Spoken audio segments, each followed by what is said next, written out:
안녕하십니까?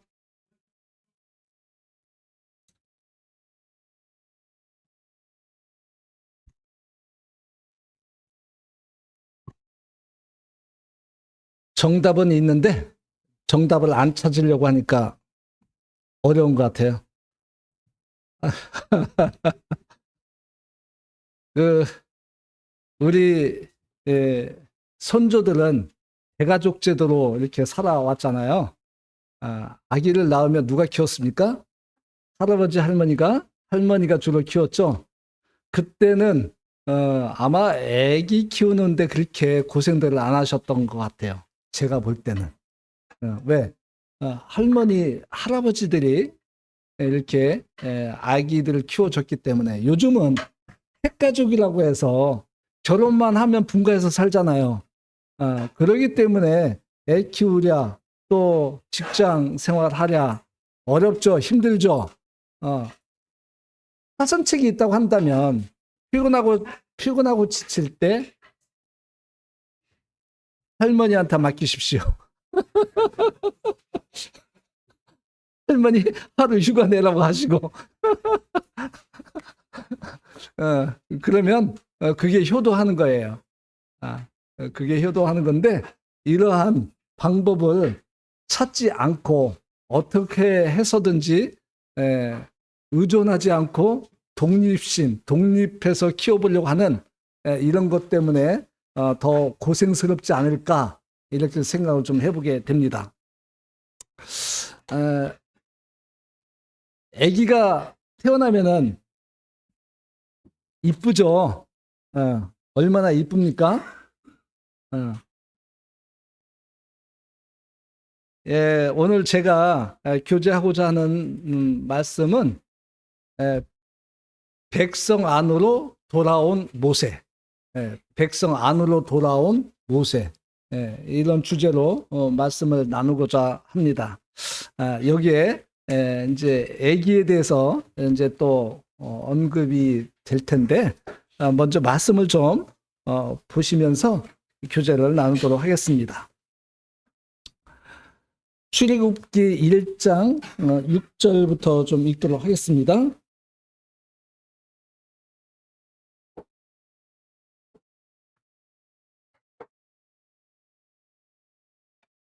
제가 읽어 드리도록 할게요. 출애굽기 1장 6절. 요셉과 그의 모든 형제와 그 시대의 사람은 다 죽었고 이스라엘 자손은 생육하고 불어나 번성하고 매우 강하여 온 땅에 가득하게 되었더라. 요셉을 알지 못하는 새 왕이 일어나 애굽을 다스리더니 그가 그 백성에게 이르되 이 백성 이스라엘 자손이 우리보다 많고 강하도다. 자, 우리가 그들에게 대하여 지혜롭게 하자. 두렵건대 그들이 더 많게 되면 전쟁이 일어날 때에 우리 대적과 합하여 우리와 싸우고 이 땅에서 나갈까 하노라 하고 감독들을 그들 위에 세우고 그들에게 무거운 짐을 지워 괴롭게 하여 그들에게 바로를 위하여 국고성 비돔과 라암셋을 건축하게 하니라. 그러나 학대를 받을수록 더욱 번성하여 퍼져 나가니 애굽 사람이 이스라엘 자손으로 말미암아 근심하여 이스라엘 자손에게 일을 엄하게 시켜 어려운 노동으로 그들의 생활을 괴롭게 하니 곧 흙 이기기와 벽돌 굽기와 농사의 여러 가지 일이라. 그 시키는 일이 모두 엄하였더라. 애굽 왕이 히브리 산파 십브라라 하는 사람과 부하라 하는 사람에게 말하여 이르되 너희는 히브리 여인을 위하여 해산을 도울 때에 그 자리를 살펴서 아들이거든 그를 죽이고 딸이거든 살려두라. 그러나 산파들이 하나님을 두려워하여 애굽 왕의 명령을 어기고 남자 아기들을 살린지라. 애굽 왕이 산파를 불러 그들에게 이르되 너희가 어찌하여 이같이 남자 아기들을 살렸느냐. 산파가 바로에게 대답하되 히브리 여인은 애굽 연과 같이 아니하고 건장하여 산파가 그들에게 이르기 전에 해산하였더이다 하매 하나님이 그 산파들에게 은혜를 베푸시니 그 백성은 번성하고 매우 강해지니라. 그 산파들은 하나님을 경외하였으므로 하나님이 그들의 집안을 흥왕하게 하신지라. 그러므로 바로가 그의 모든 백성에게 명령하여 이르되 아들이 태어나거든 너희는 그를 나일강에 던지고 딸이거든 살려두라 하였더라. 2장 1절. 레위 가족 중 한 사람이 가서 레위 여자에게 장가들어 그 여자가 임신하여 아들을 낳으니 그가 잘생긴 것을 보고 석 달 동안 그를 숨겼으나, 여기까지만 먼저 읽도록 하겠습니다.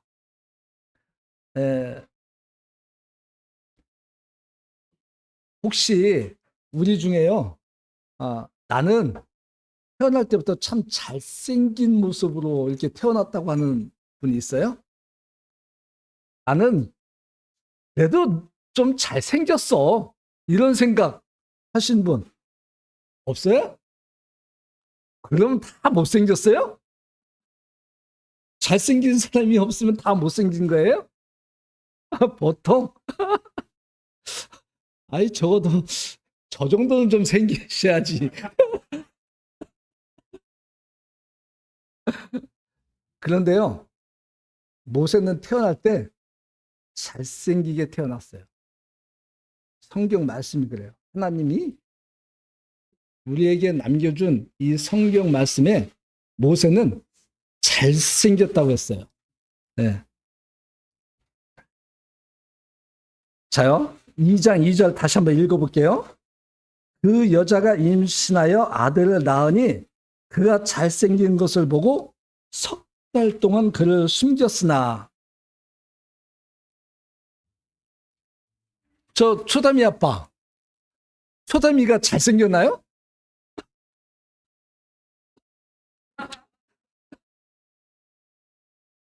우리 처음에 그 아기들을 이렇게 낳게 되면 솔직히 말해서요, 사실 지난번에 솔직히 얘기 말씀하셨는데 솔직히 말해서 별로 이쁜 아이가 없어요. 처음에 태어났을 때 그 아가들이. 그렇지 않나요?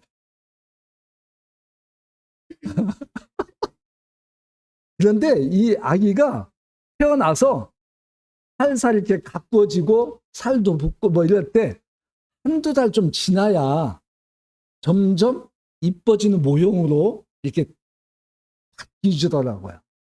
안 그런가요? 제가 잘못 봤나요?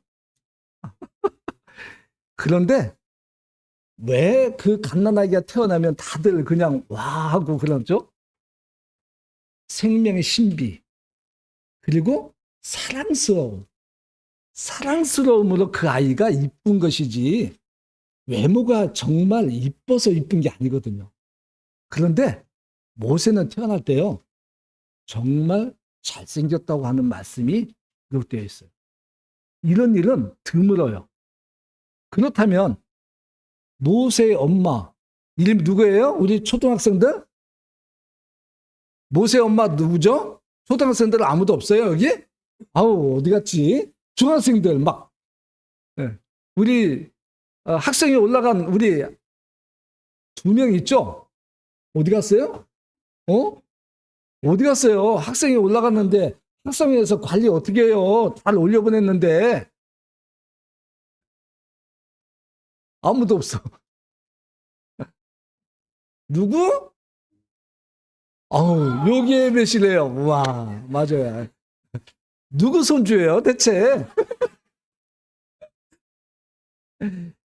요게벳이 이 아가를 낳았을 때 정말 잘생겨서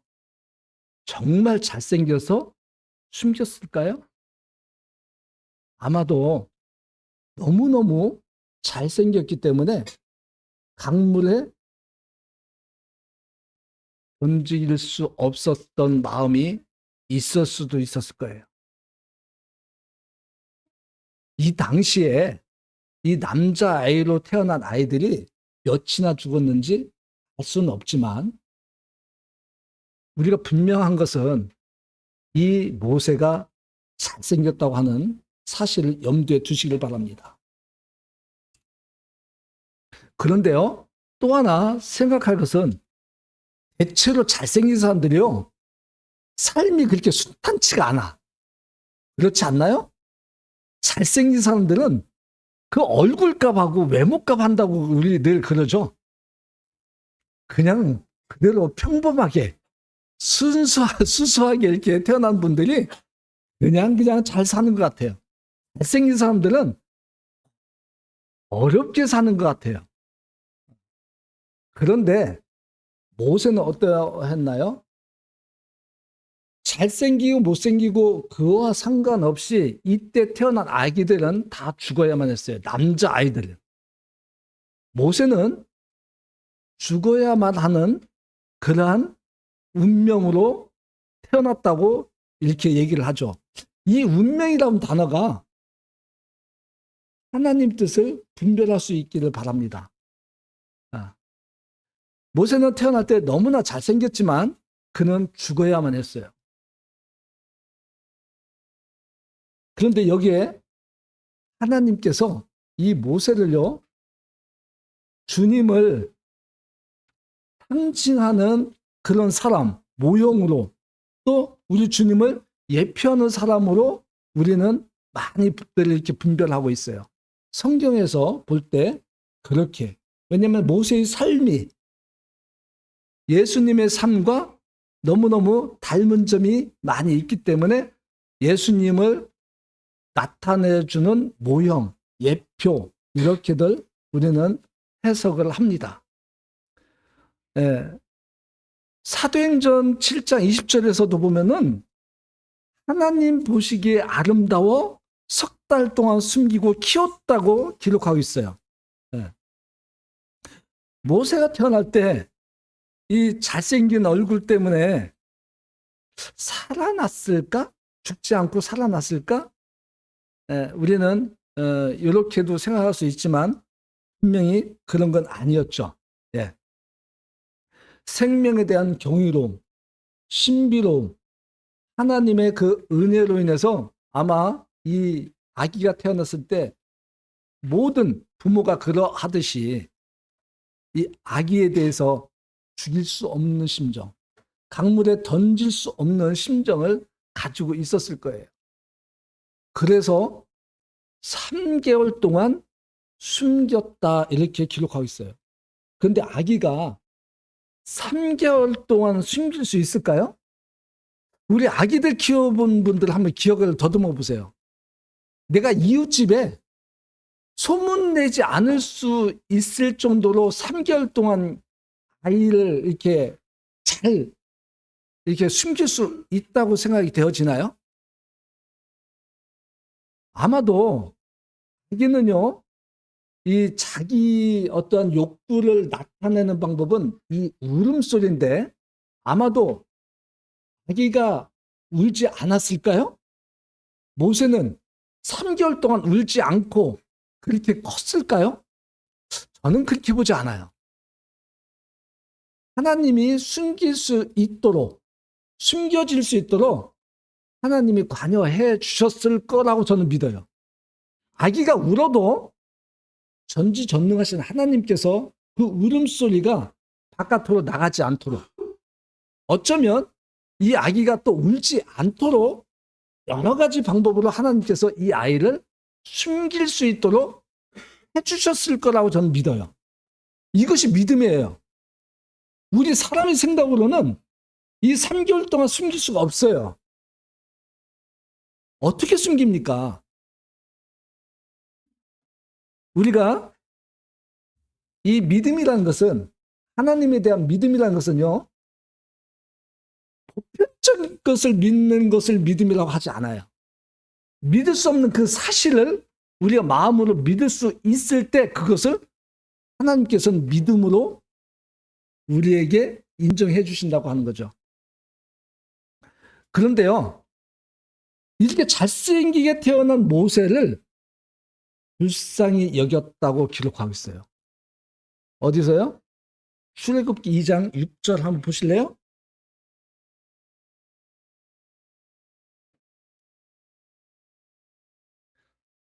이 장 6절 아니고 3절부터 제가 더 읽을게요. 아까 2절까지 읽었죠? 3절부터 더 숨길 수 없게 되며 그를 위하여 갈대 상자를 가져다가 역청과 나무진을 칠하고 아기를 거기 담아 나일강가 갈대 사이에 두고 그 누이가 어떻게 됐는지를 알려고 멀리 섰더니 바로의 딸이 목욕하러 나일강으로 내려오고 시녀들은 나일강가를 거닐 때에 그가 갈 때 사이에 상자를 보고 시녀를 보내어 가져다가 열고 그 아기를 보니 아기가 우는지라 그가 그를 불쌍히 여겨 이르되 이는 히브리 사람이 아기로다. 바로의 공주가 봤을 때는 그 아기가 불쌍해 보였던 거예요. 왜요? 그대로 놔두면 죽어야 될 아기였기 때문에 그렇습니다. 근데 참 요즘 우리 아기 이제 태기가 생기기 시작하면 임신이 딱 되면은 태명을 짓죠. 초담이 태명이 뭐였어요? 에? 뭐라고요? 쓰다미. 누가 지었어요? 쓰다미? 자, 초담이 위에 아기가 또 누구예요? 유람이. 유람이 태명 뭐였어요? 튼튼이. 유람이 위에는 또 누구예요? 믿음이? 소윤이. 소윤이 태명이 뭐였어요? 복음이. 아, 왜들 태명을 줘요, 요즘? 우리 세대 때는요, 태명 같은 거 없었어요. 그렇지 않나요? 혹시 우리 세대 때 태명 지으신 분 있어요? 언제부턴가 이 태명 짓기 시작하더라고요. 그런데요, 모세는 태어난 지 3개월이 지나도록 이름을 짓지 못했어요. 3개월이 지나도록. 왜요? 죽을 아이였기 때문입니다. 이 아이는 이름을 지어도 의미가 없었기 때문에 이름을 지을 수가 없었어요.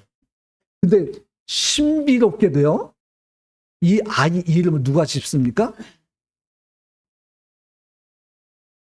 바로 왕의 딸 공주가 그렇게 이름을 짓습니다. 어떻게 모세라는 이름이 지어졌나요? 물에서 건져냈다고 하는 의미로 모세라고 이름을 짓습니다. 그때부터 모세는 불쌍한 아이로 성장을 하게 됩니다. 비록 그 이후에 모세를 낳았던 친엄마 요게벳을 유모로 이렇게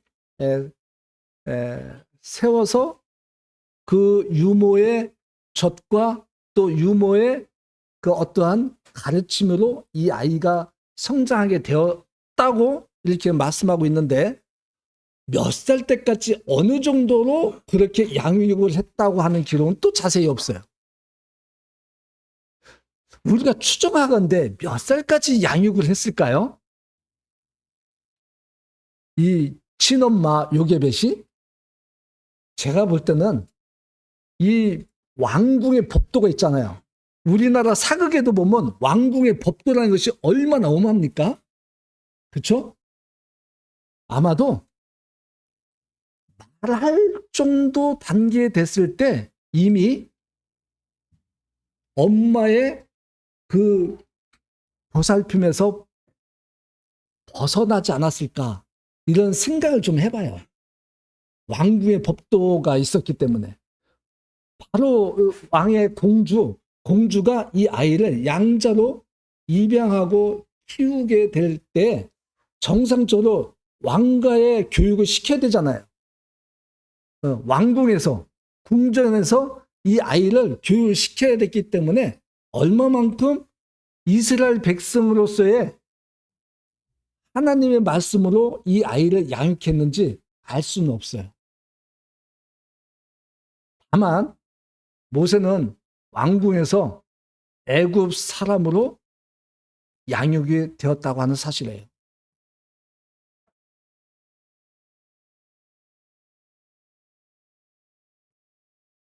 근데 이제 예수님은 혹시 이름을 언제 지었는지 혹시 기억나세요? 예수님 이름.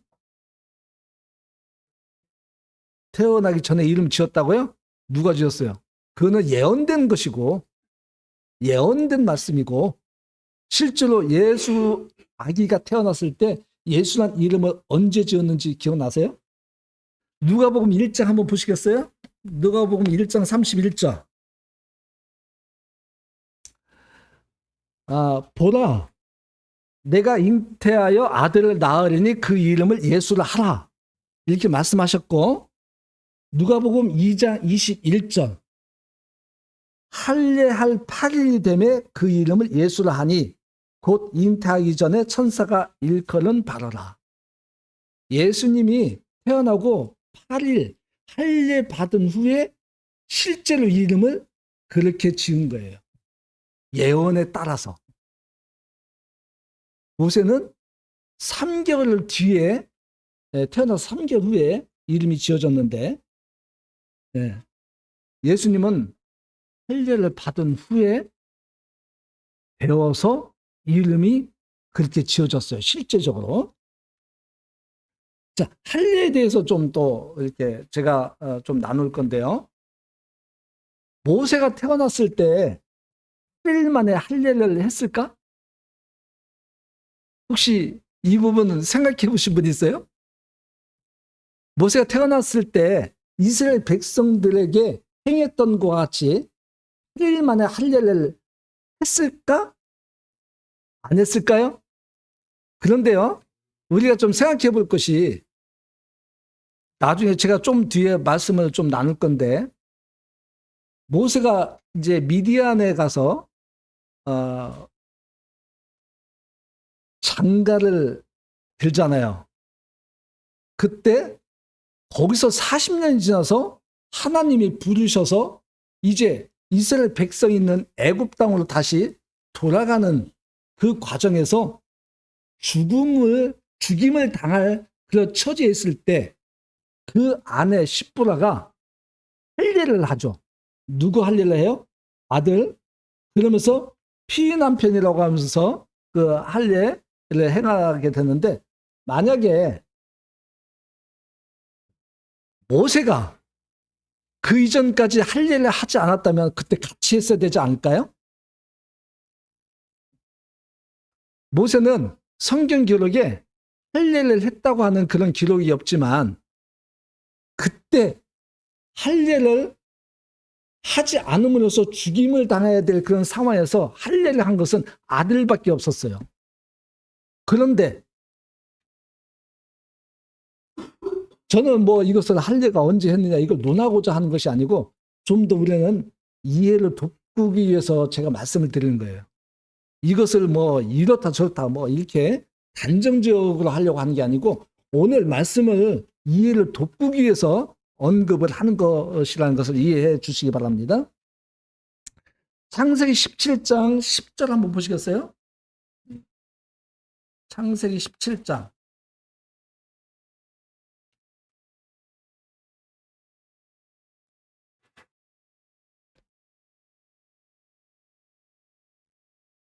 10절, 창세기 17장 10절, 19절부터 제가 읽을게요. 하나님이 또 아브라함에게 이르시되 그런즉 너는 내 언약을 지키고 내 후손도 대대로 지키라. 너희 중 남자는 다 할례를 받으라. 이것이 나와 너희와 너희 후손 사이에 지킬 내 언약이니라. 너희는 포피를 베어라. 이것이 나와 너희 사이의 언약의 표징이니라.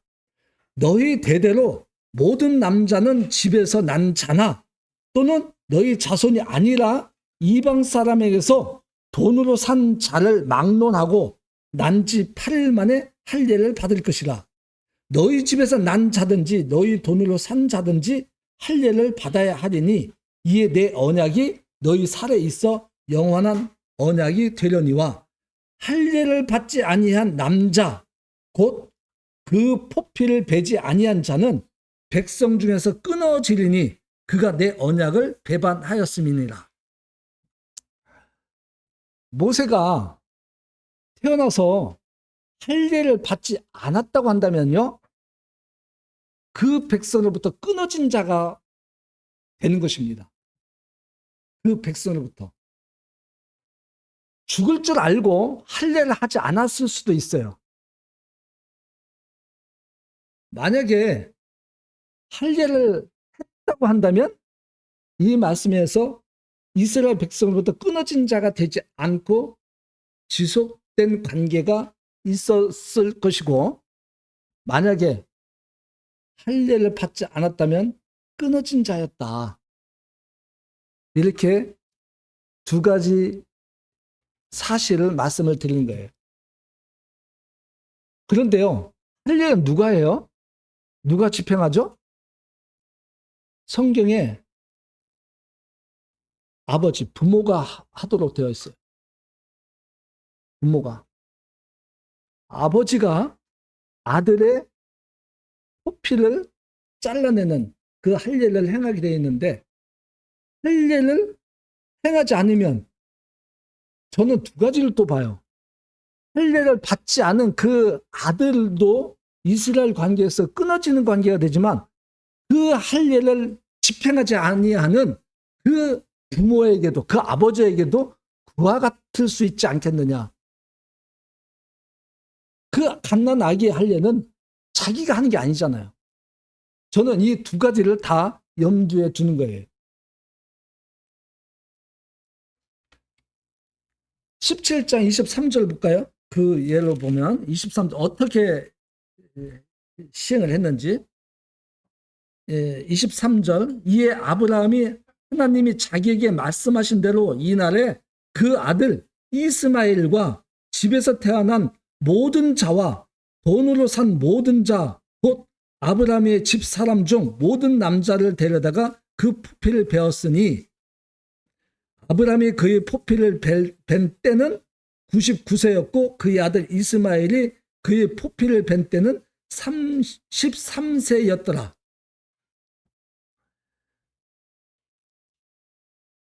아브라함은 이 할례에 대한 명령을, 언약에 대한 말씀을 들었을 때 즉시로 시행을 하는 것을 봐요. 모세가 이런 할례를 경험이 없었다고 한다면은 미디안 땅에서 할례를 했을 거예요. 언제 어떻게 했는지 잘 우리가 알 수는 없지만, 하나님께서 할례를 명하셨을 때 아브라함이 행한 것처럼 모세도 그와 같이 했어야 된다는 거죠. 왜요? 이스라엘 백성으로부터 끊어지지 않는 관계의 그런 말씀이셨기 때문입니다. 자, 출애굽기 2장 11절 한번 다시 돌아가서 보시겠습니다. 출애굽기 2장 11절. 모세가 장성한 후에 한 번은 자기 형제들에게 나가서 그들이 고되게 노동하는 것을 보더니 어떤 애굽 사람이 한 히브리 사람 곧 자기 형제를 치는 것을 본지라. 좌우를 살펴 사람이 없음을 보고 그 애굽 사람을 쳐 죽여 모래 속에 감추니라. 이튿날 다시 나가니 두 히브리 사람이 서로 싸우는지라. 그 잘못한 사람에게 이르되 내가 어찌하여 동포를 치느냐 하매 14절. 그가 이르되 누가 너를 우리를 다스리는 자와 재판관으로 삼았느냐? 내가 애굽 사람을 죽인 것처럼 나도 죽이려느냐? 모세가 두려워하여 이르되 이 일이 탈로 되었도다.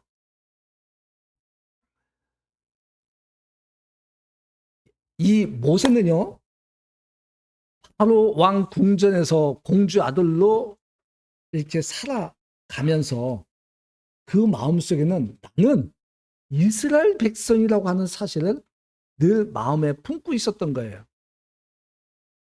아마도 이것은 어쩌면 모세가 자기 몸에 할례의 표식이 있었기 때문이 아니었을까 하는 생각도 해보고, 또 하나는 이 어렸을 때 언제까지였는지 모르지만 친엄마 요게벳으로부터 양육을 받을 때 그러한 교육을 받았지 않았을까 하는 이런 생각과, 또 하나는 성장하면서 나는 이스라엘 백성 중에 하나다, 이스라엘 민족이라고 하는 이런 생각으로 궁전에 살면서도 계속적으로 가족들과 왕래하면서 성장하지 않았을까 하는 이런 여러 가지 생각들이 들어요.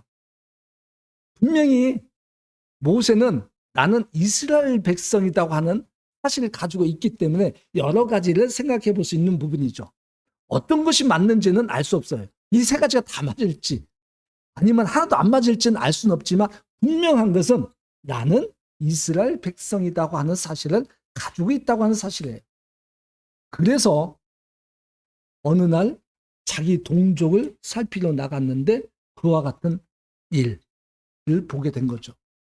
그러면 40년 동안 이 궁전에서 살면서 이스라엘 백성이라고 하는 이런 마음을 가지고 품으며 살아가면서 40년 동안 이스라엘 백성으로 한 일이 무엇이었느냐. 40년 동안 이스라엘 동족을 해서 사람을 죽인 일이었어요.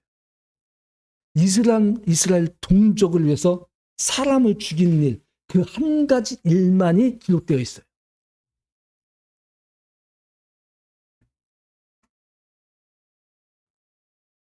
결국에는 모세는 살인자가 돼요.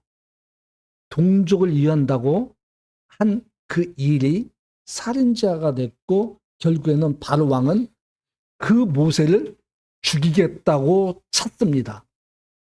자기가 죽음을 목전에 두고 더 이상 거기에 있을 수가 없었던 모세는 결국 도망을 갑니다. 어디로요? 이방 땅, 미디안 땅으로.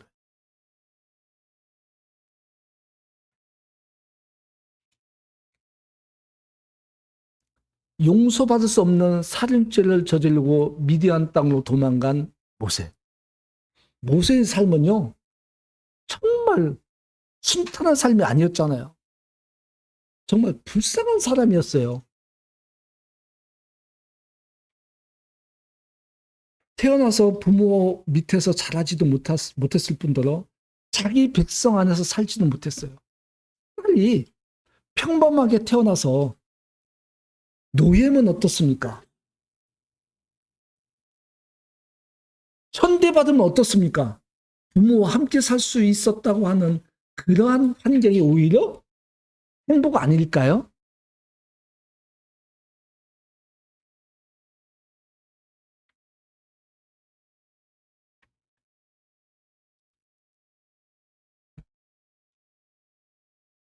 도망가기 전에 왜 도망을 가게 됐나요? 왜 들통났나요? 살인죄가.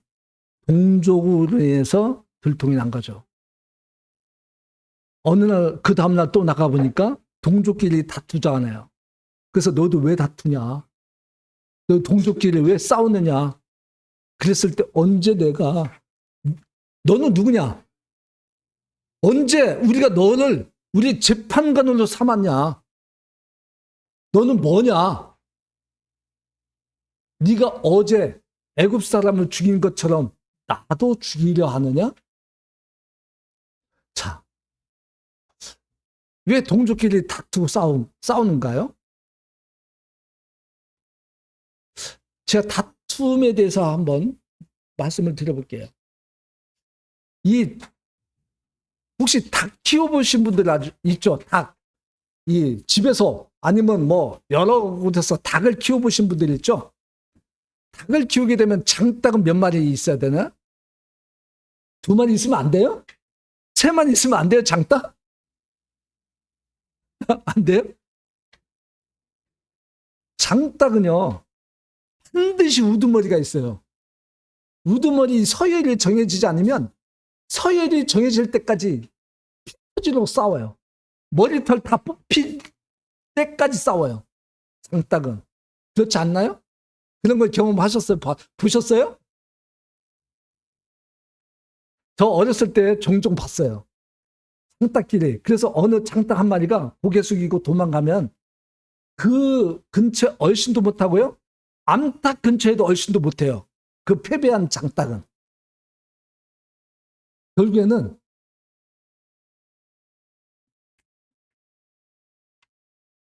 그 2마리 장닭이 싸웁니다. 그래서 패배한 수탉은 머리를 숙이고 움츠려서 어디 음슥한 곳으로 숨어버려요. 그런데 머리털 다 빠지고 승리한 이 창닭은 담장에 올라가서 꼭 하면서 외칩니다. 왜 거기 가서 외치나 몰라요? 내가 이겼다. 내가 승리했다. 내가 왕이다. 이것을 외치는 거예요. 그런데요, 이건 예화 이야기예요. 그런데 그 높은 공중에서 그 모습을 본 독수리가 내려와서 낚아채갔다는 거예요. 이 장닭을. 응. 그러면 그 울타리에서 왕초는 누가 되는 거예요? 패배한 수탉이 왕초가 되는 거죠. 이겼다고 자랑할 것이 아니죠. 승리했다고 자랑할 것이 아니죠. 우리가요, 모임 안에서, 교회 안에서 조심스럽게 이 예화를 우리는 상고했으면 좋겠어요. 우리는 종종 서로 우두머리 되려고 이게 다투는 소식을 가끔 듣잖아요. 가끔. 어쩌다. 그러면 다 무너져요. 그쵸? 이 교회 안에서는 지는 게 이기는 거예요. 우리가 이 장닭 싸움을 조심스럽게 우리가 좀 마음에서 좀 교훈을 받았으면 하는 생각으로 말씀드렸던 거고요. 자, 미디안 땅에 간 이 모세는 누구와 결혼합니까? 미디안 땅의 제사장 루엘이라고 하기도 하고 또 이드로라고도 하는 이 제사장 딸 장녀 십보로와 혼인을 합니다.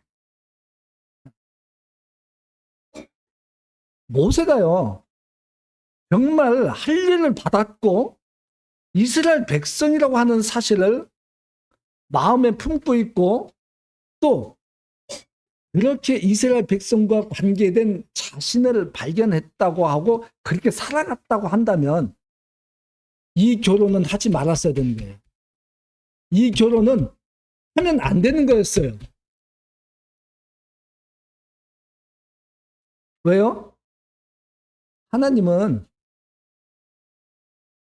믿지 않는 자와 멍해를 하지 말라고 하신 우리 말씀을 기억하시고 이 말씀을 좀 더 깊이 있게 좀 상고했으면 좋겠어요.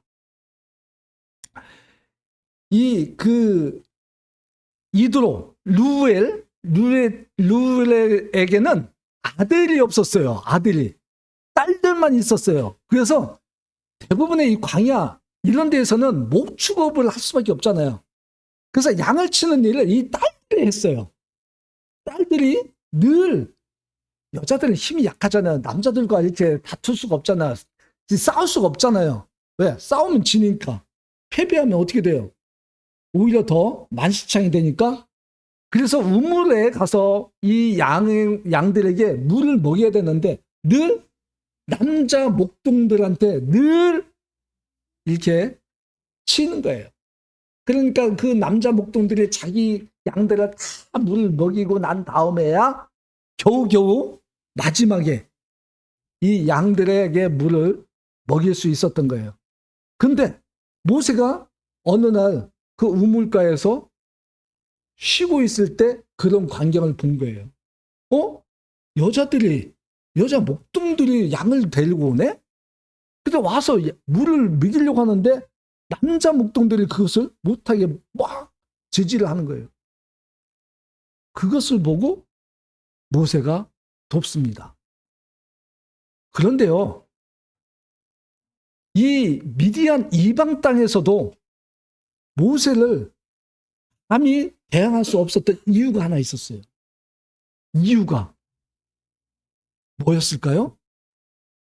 모세가 대단하게 장사 아니에요.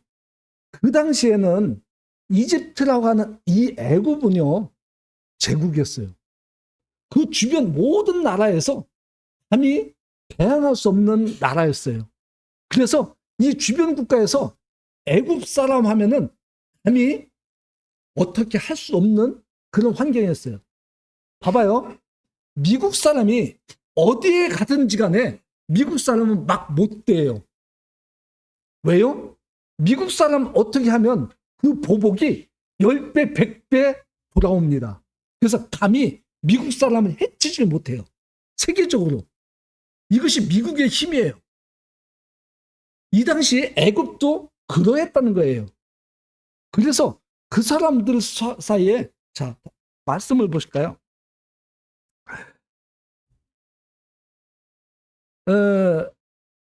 19절, 출애굽기 2장 18절, 2장 18절, 19절. 제가 창세기를 지금 여기 놓고 2장 18절.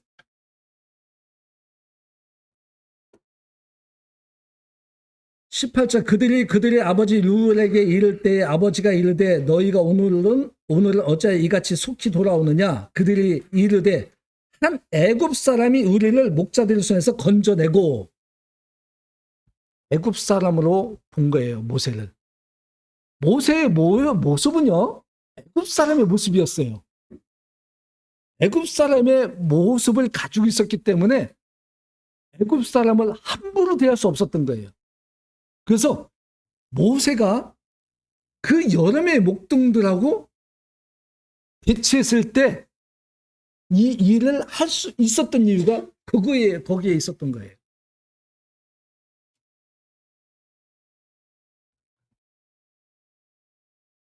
그래서 이 루엘, 이드로의 딸들도 이 모세를 봤을 때 히브리 사람, 이스라엘 백성 사람이 아니고 애굽 사람으로 왔다. 이러한 사실이에요.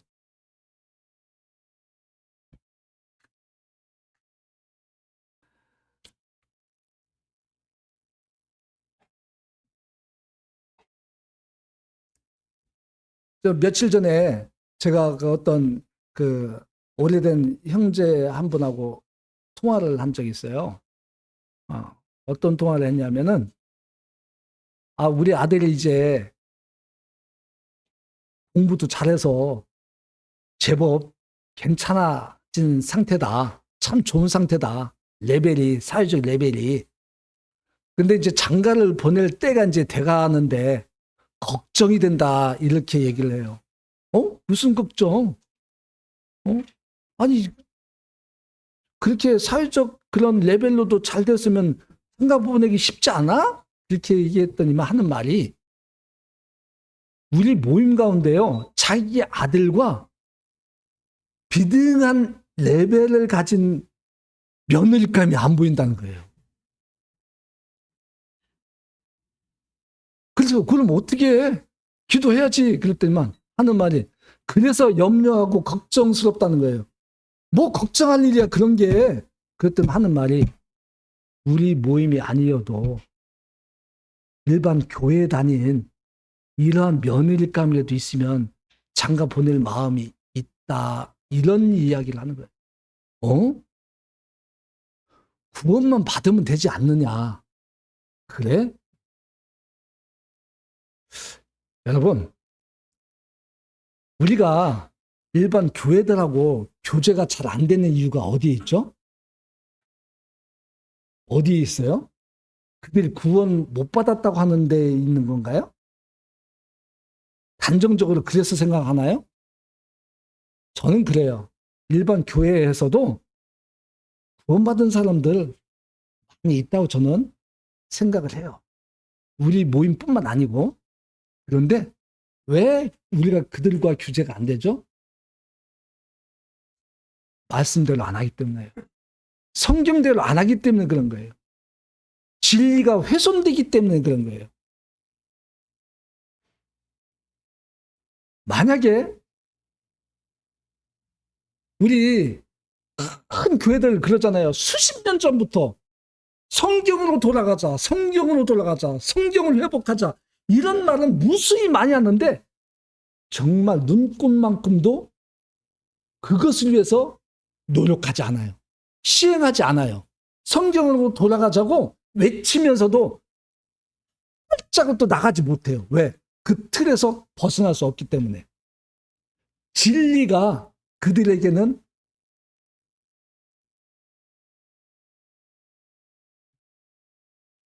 참 안타까운 일인데, 만약에 그렇게 결혼을 하게 되면요, 어떻게 될까요? 말씀대로 아니요. 오히려 말씀과 어떠한 시스템과 타협을 하게 되고 말씀이 훼손돼요. 전 그걸 염려하는 거거든요. 그런데 모세는 어떠했나요? 모세가 정말 자기가 하나님을 섬기는 그런 신앙심이 있었다고 한다면 이 결혼 했어야 될까요?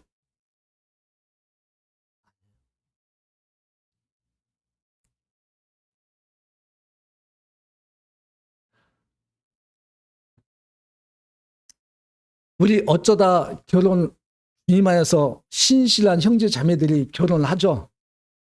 지난 3월 5일 날 어떤 자매님이 그 아름다운 기도라고 하는 영상을 우리 단톡방에 올린 거 보셨어요? 영상 보셨어요? 안 보신 분 있어요? 안 보셨어요? 와. 아니, 단톡방에 영상 좀 올리면 좀 봐요. 왜 안 봐? 그 영상을 보고 제가 마음에 좀 많이 찔림이 있어요. 달라도 너무 다른 부부. 달라도 너무 많이 다른 그런 관계였지만 내가 내려놓으니까 이런 부분들이 해소가 됐다 하는 그런 영상이에요. 3월 5일 날 올려놓은 거예요. 꼭 보세요. 안 보신 분들. 그런데 그 다음날 또 올려주셨어요. 무슨 내용이요? 감사글 올려주셨어요. 그래서 감사. 그래도 감사. 그러나 감사. 또 감사. 이걸 또 올려주셨어요. 저는 그 전날 올려준 영상하고 이 감사하고 연결이 되더라고요. 그래서 저는 참 마음이 감사가 됐는데, 저는 제 아내를 만난 것이 감사합니다. 결혼한 것도 감사하고 지금까지 살아온 것도 감사하고, 때로는 아우 다툴 때 있죠. 다툴 때 있을 때는 아름다운 기도 영상이 저에게 딱 늘 떠올랐으면 좋겠다는 생각을 해요. 저에게 그러한 생각을 갖게 해주신 영상과 글이었습니다. 감사합니다. 그런 영상과 글을 주셔서. 우리가 태어나서 부모님 밑에서 가족이란 구성 가운데 살잖아요. 그러다가 성장해서 이제 출가들을 하면은 이렇게 만나잖아요. 전혀 생소한 남자 여자가 만나서 결혼해서 또 가족이라고 하는 구성원 가운데 살아가요. 거기서 또 아이를 낳고. 이것은요, 우리 조상 때 부부나 우리 부부나 우리 후대 부부나 모든 가정이 거기서 거기에요. 가정이라는 이 테두리 울타리는요, 별반 차이가 없어요. 세대가 좀 차이 난다 하더라도 그 부부관계, 가정관계, 가족관계 이런 것들은요 별반 차이가 없어요. 우리가 달라도 너무나 다른 사람끼리 만나서 이해하고 하나 되고 이러한 과정 가운데에서 감사하는 이런 삶이 우리에게 정말 필요할 줄 믿습니다. 자, 미디안 땅에서 모세가 아들을 낳죠. 아들 이름이 게르솜이에요. 게르솜이란 이름 뜻이 나그네라고 하는 의미를 가지고 있어요. 결국은 모세는요, 미디안 땅에 살면서 나그네의 삶을 사는 거예요. 나그네의 삶. 자기 이스라엘 백성으로부터 끊어진 삶을 살기 때문에 결국에는 나그네였던 거예요. 만약에 우리들 중에 구원의 확신을 가지고 주님을 영접한 사람들이 교회를 떠나면 교회를 떠나서 교회 생활을 하지 않으면 이런 사람들은 결국에는 모세가 미디안 땅에서 살았던 나그네와 같은 그런 삶을 세상에서 살아갈 거예요. 우리는 나그네로 살아가기를 원합니까? 어쩌다 한 번씩 교회에 빠지는 분들이 있죠. 여러 가지 이유가 있죠. 뭐 이유 없이 빠지는 분들 없죠. 그러나 어떠한 상황, 형편, 환경에서든지 간에 교회에 한 번 빠지게 되면 어떻습니까? 뭔가 좀 그렇지 않나요? 그때마다 모세를 기억하시면 좋겠어요. 모세가 그런 심정이었다. 아들을 낳았어도 그 이름을 게르솜이라고 하는 나그네라고 하는 의미를 가진 게르솜이라고 이름을 지었던 것을 기억하시고 모임에 빠지지 않기를 바랍니다. 또 이제 애굽으로 돌아갈 때 모세는 죽임에 처해진 그런 상황이 있었잖아요. 이때 누구를 할례를 했을까요? 누구? 게르솜 할례를 했을까요? 자, 모세에게 아들이 둘 있었어요. 이 미디안 땅에서 결혼한 십보라를 통해서 아들 둘을 낳았는데 첫째 아들은 게르솜이고 둘째 아들은 잘 기억 못 하실 거예요. 둘째 아들 이름이 뭐예요? 숙제. 퀴즈. 엘리에셀. 잘 기억이 안 나실 거예요. 왜? 엘리에셀은 성경에 그렇게 기록이 안 나와. 많이.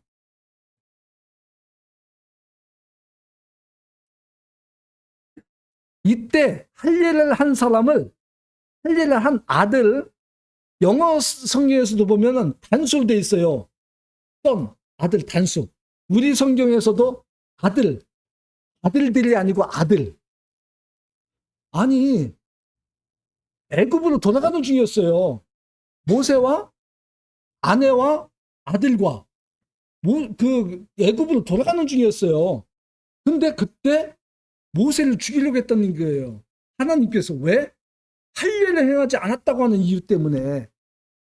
근데 그것을 알아차리고 그 아내 십보라가 아들에게 할례를 행합니다.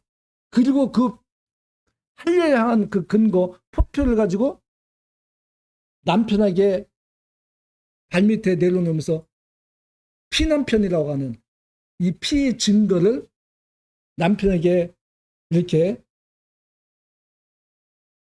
제시하면서 하나님께서 모세를 살리시는 이런 상황이었거든요. 그러면은 엘리에셀하고는 둘째 아들은 복이 없었나요? 제가 그래서 궁금해서 주석들이라든지 성경학자들은 이 부분을 어떻게 해석하고 있나 이거 찾는데 여러 시간을 보냈어요, 제가. 그런데 두 가지가 나와요.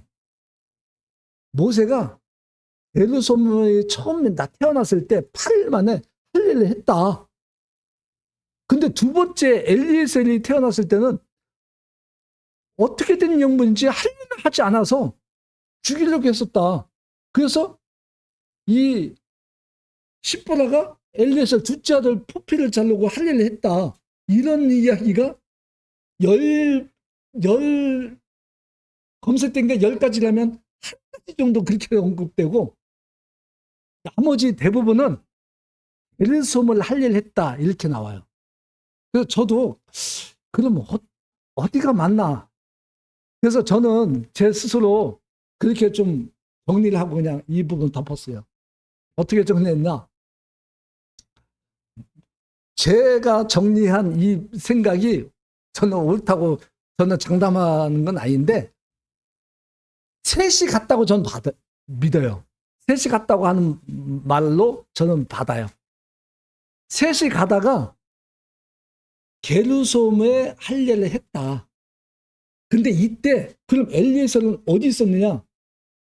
아마 십보라의 태중에 있거나 아니면 그 이후에 나았을 것이다. 저는 이렇게 봐요. 네. 네. 저는 그렇게 봐요. 그래서 엘리에셀은 그때 이후로 태어난 그렇게 저는 봐요. 그 사건. 예. 그래서 저는 그렇게 생각을 해보니까 그냥 더 이상 뭐 이 부분에 대해서 제 마음속에 그런 것은 없더라고요. 자, 시간이 벌써 이렇게 됐는데, 예.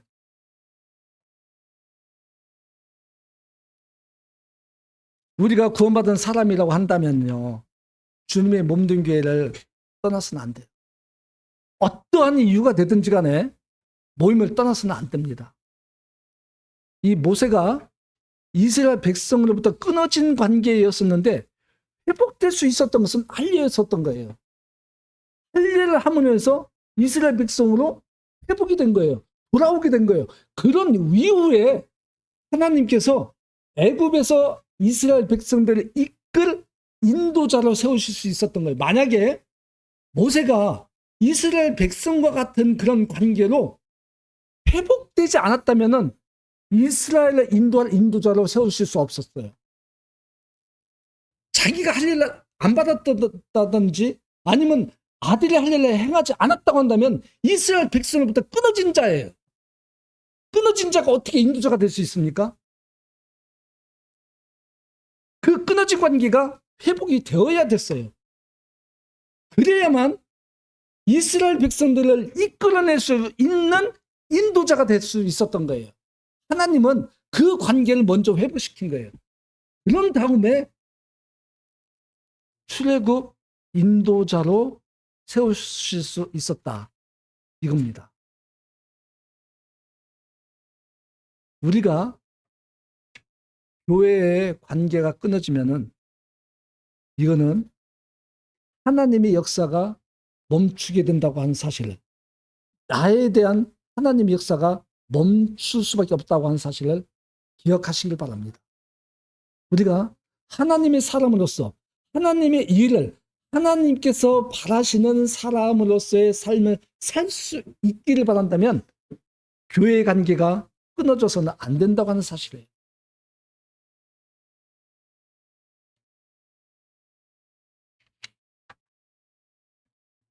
성령님이 하나됨을 힘써 지켜야 한다고 말씀하셨고 또 모이기를 힘써야 된다고 말씀하셨어요.